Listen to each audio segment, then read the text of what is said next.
Assalamualaikum warahmatullahi wabarakatuh.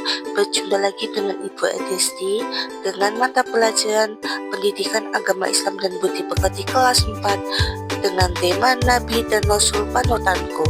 Anak-anak ibu yang soleh dan solehah, sebelum kita baca, mari kita berdoa lebih dahulu. Bismillahirrahmanirrahim. Raditu billahi rabba wa bil islami dina wa bi Muhammadin nabiyya wa rasulullah. Rabbi sidni ilma warzuqni fahma waj'alni minas sholihin. Amin amin ya rabbal alamin.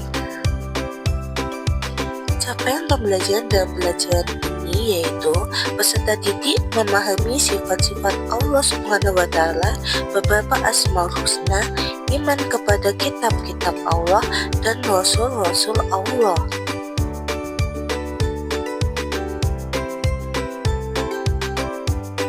Tujuan pembelajarannya diantaranya yang pertama menjelaskan arti iman kepada Rasul dengan benar, yang kedua menyebutkan sifat-sifat Rasul dengan benar, yang ketiga menjelaskan tujuan diutusnya Rasul dengan benar. Materi yang kita pelajari ada 3 submateri. Yang pertama, makna iman kepada Rasul, yang kedua sifat-sifat Rasul, yang ketiga tujuan diutusnya Rasul. Makna iman kepada Rasul Allah. Iman artinya percaya. Iman kepada Rasul adalah meyakini bahwa para Rasul diutus Allah untuk membimbing umat manusia ke jalan yang benar. Iman kepada Rasul termasuk rukun iman yang keempat. Rasul bahasa artinya utusan. Rasulullah artinya utusan Allah. Rasul itu jumlahnya sebenarnya banyak sekali, tetapi yang tercantum dalam Al-Quran dan diimani hanya 25 Rasul. Para Rasul itu manusia pilihan yang diberi wahyu untuk memberi kabar gembira dan memberi peringatan yang didukung dengan mukjizat yang luar biasa. Allah mengutus Rasulnya sebagai teladan dan contoh bagi manusia dalam kehidupan sehari-hari. Allah telah menjadikan Nabi Muhammad sebagai uswatun hasanah atau contoh yang baik bagi umat manusia, khususnya umat Islam. Sifat-sifat Rasul. Para Rasul mempunyai tugas menyampaikan wahyu dan membimbing umat manusia ke jalan yang benar agar selamat di dunia dan akhirat. Agar tugas itu berhasil, maka mereka diberi sifat-sifat yang istimewa oleh Allah. Yang pertama yaitu siddiq, kedua amanah, tiga tabligh, empat fatonah. Yang pertama yaitu siddiq.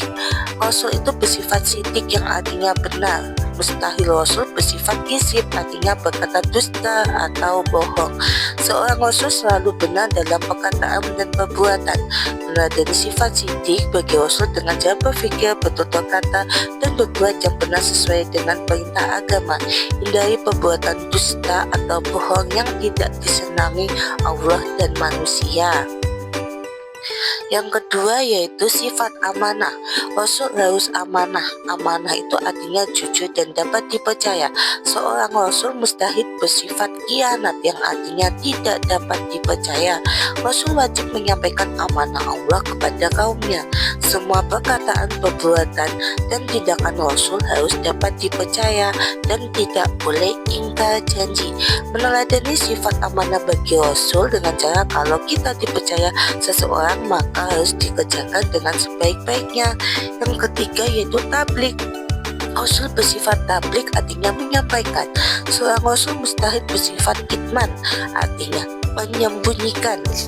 Para Rasul harus menyampaikan wahyu Allah kepada umat walaupun terasa atau dianggap membahayakan.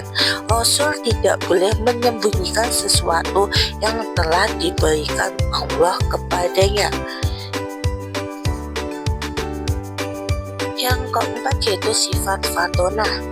Rasul bersifat fatonah yang artinya cerdas, pandai. Rasul mustahil bersifat baladoh yang artinya bodoh. Meneladani sifat fatonah bagi Rasul dengan cara senantiasa belajar yang rajin agar hidup menjadi cerdas, yaitu cerdas akal dan cerdas nurani.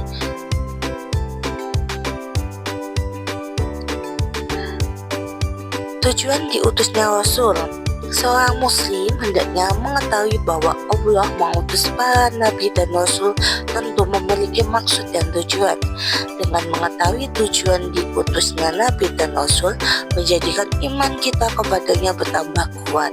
Jumlah nabi dan rasul banyak sekali, tetapi kita wajib mengimani 25 rasul. Tujuan diutusnya Rasul yaitu yang pertama, memberi petunjuk bagi manusia. Rasul diutus Allah untuk menuntun manusia ke jalan yang benar agar tidak terjerumus ke jalan yang sesat dan membimbing keyakinan tentang Allah Subhanahu wa taala. Yang kedua yaitu mengajak manusia menyembah Allah Subhanahu wa taala.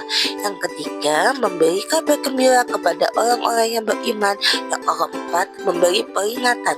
Dan yang terakhir yaitu menyempurnakan akhlak manusia. Jumlah nabi dan rasul ada 25. Di antaranya yaitu Nabi Adam, Nabi Nuh, Nabi Ibrahim, Nabi Musa, Nabi Isa, dan yang terakhir yaitu Nabi Muhammad SAW. Dan masih ada banyak lagi.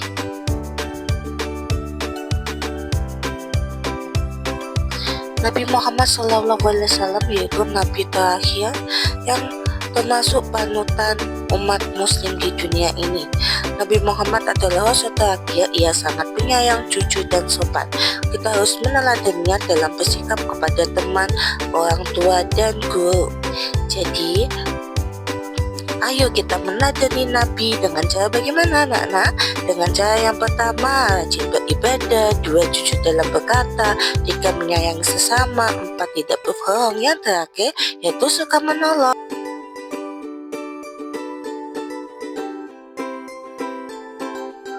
Anak-anakku yang soleh dan soleha, terima kasih untuk hari ini. Wassalamualaikum warahmatullahi wabarakatuh.